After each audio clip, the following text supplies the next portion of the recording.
আমাদের ইতিহাস পড়েছি, পাঁচ আমাদের বন্ধু, পাঁচ আমাদের বন্ধু একটা সম্পূর্ণই ভুয়া। ওটা হাসিনা, ও ছিল ভারতের দালাল, ওর বাপ ছিল স্বাধীন বাংলাদেশের প্রথম ভারতের দালাল। ওরা যা লিখে দিচ্ছে আমরা তাই করছি, কিন্তু 24 আন্দোলনের পর থেকে এখনো পর্যন্ত আমরা আসলেই দেখছি কে বন্ধু আর কে শত্রু।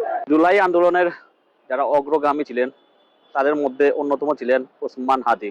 সেই ওসমান হাদি আপনারা জানেন গত শুক্রবারে আত্মঘাতী গুলিতে গুলিবিদ্ধ হন। পরবর্তীতে গতকাল সিঙ্গাপুরে জেনারেল হাসপাতালে তিনি মারা যান। তার পরবর্তীতে বাংলাদেশের যারা জুলাই যোদ্ধা আছে এবং আপামর সাধারণ আছে তারা খুবই পেটে পড়ে। তাদের একটাই দাবি, কিভাবে ওসমান হাদির খুনিরা ভারতে পালিয়ে যায়, বাংলাদেশের প্রশাসন আসলে কি করে না, তারা প্রশাসনের মধ্যে ভারতীয় দালাল এখনো আছে।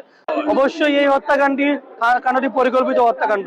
হাদিকে মারা হয়নি, মারা হয়েছে জুলাই গণঅভ্যুত্থানের শক্তির উপর গুলি করা হয়েছে।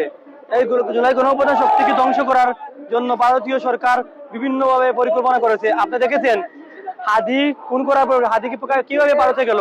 অবশ্যই ভারতীয় দালালরা বাংলাদেশে প্রশাসনে রয়েছে, এই দালালদেরকে চিহ্নিত করতে হবে। পাশাপাশি আমি আজকের দিনে বলতে চাই, যতক্ষণ পর্যন্ত ভারতীয় সরকার হাদির হত্যাকারীকে ফেরত না দিবে ততক্ষণ পর্যন্ত ভারতের সাথে সকল প্রকার কূটনৈতিক বাণিজ্যিক সম্পর্ক বন্ধ রাখতে হবে। পাশাপাশি স্বরাষ্ট্র উপদেষ্টা পদত্যাগ দাবি জানাচ্ছি। আমরা ওনাকে যোগ্য মনে করেছিলাম বিদায় ওনাকে এই চেয়ারটাতে বসিয়েছিলাম, কিন্তু বিগত 1.5 বছর ধরে উনি ওনার প্রতিটা পদক্ষেপে নিজেকে অযোগ্য প্রমাণ করতেছেন। আমরা বিগত 1.5 বছর ধরে যতগুলো গুম, হত্যাকাণ্ড, দর্শন এগুলো চলছে এবং দিনে দুপুরে চোখের সামনে এগুলো হচ্ছে। সন্ত্রাসীরা ওরাই এখন নিরাপদ আর আমরাই এখন সবচেয়ে বেশি অনিরাপদ।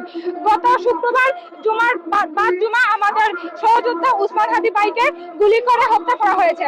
মানে সন্ত্রাসীরা ভাবতেছে ওরা সবাইকেই মেরে ফেললে আমাদের সবাইকেই মেরে ফেলুক, ওরা দেশটাকে বিক্রি করে দিক। আর আমরা স্বরাষ্ট্র উপদেষ্টার পদত্যাগ দাবি করছি। উনি যখন অপরাধী বিদেশে পালিয়ে যায় তখন জানতে পারেন, দেশে থাকতে কেন জানতে পারেন না? ওনাদের কাছে তো এত গোয়েন্দা সোর্স, এত বাহিনী আছে, তাইলে ওরা কি করছে? উনি এদিকে স্বরাষ্ট্র উপদেষ্টা, উনি এদিকে আলু আর পেঁয়াজের দাম বাড়লো কেন এগুলো নিয়ে ব্যস্ত। আমাদের আলু পেঁয়াজ খাওয়া লাগবে না, আমাদের ভাইকে কেন মারা হলো আমরা এটার বিচার চাই। এবং আমরা আজকের পর থেকে বা এখনো পর্যন্ত আমরা যারা রাস্তায় আছি, আমরা আর ঠিক কতক্ষণ বেঁচে থাকবো এটারও উত্তর আমাদের চাই।